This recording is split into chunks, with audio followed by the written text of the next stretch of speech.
வணக்கம் நண்பர்களே. இன்று நாம் பார்க்க போவது வண்டு குண்டு கதை. யஸ்வின் வசிக்கும் நகரில் செல்ல பிராணிகளுக்கான கண்காட்சி ஒன்று நடைபெற்றது. அதில் அவன் கலந்து கொள்ள வேண்டும் என்று விரும்பினான். ஆனால் அவனிடம் செல்ல பிராணி எதுவும் இல்லை. அவன் தங்கை கயல் முயல் வளர்த்து வந்தாள். ஆனால் அவளோ அதை தர மறுத்துவிட்டாள்.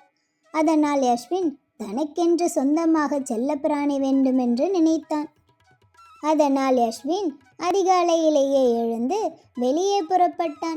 ஏதாவது செல்லப்பிராணி கிடைக்குமா என்று தேடினான். அப்பொழுது அவன் கண்முன்னே ஒரு வண்டு ஒன்று வந்து யஷ் யஷ் என்று சத்தம் எழுப்பி பறந்து சென்றது.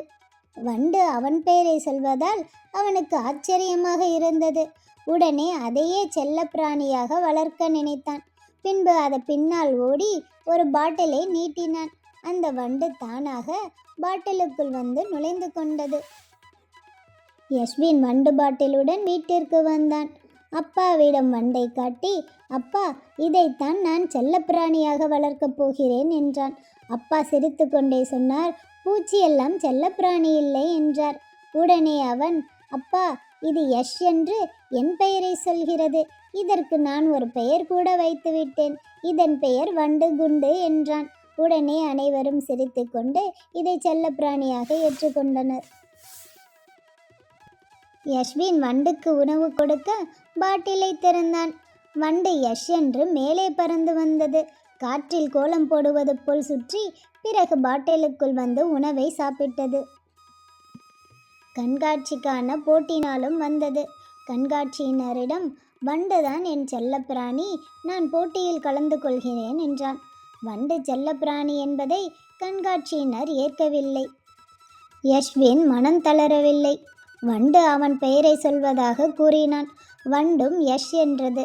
சொந்தக்காரரின் பெயரை சொல்வதால் வண்டை செல்லப்பிராணியாக ஏற்கலாம் என்று கண்காட்சியினரின் ஒரு தரப்பினர் ஏற்றுக்கொண்டனர்.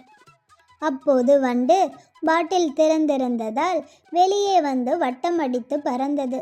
வண்டு பறந்து போய்விடுமோ என்று யஸ்வின் பயந்தான்.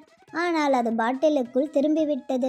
வண்டுக்கு தன் இருப்பிடம் தெளிவாக தெரிவதாக மறுதரப்பினரும் அதை செல்லப்பிராணியாக ஏற்றுக்கொண்டனர்.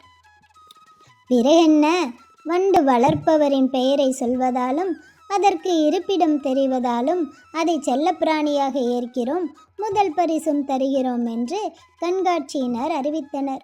இக்கதையிலிருந்து நாம் தெரிந்து கொள்வது, உனக்கென்று ஒன்று படைக்கப்பட்டிருந்தால் அது உன்னிடமே வந்து சேரும். அதனால் மனம் தளராமல் முயன்று கொண்டே இருக்க வேண்டும்.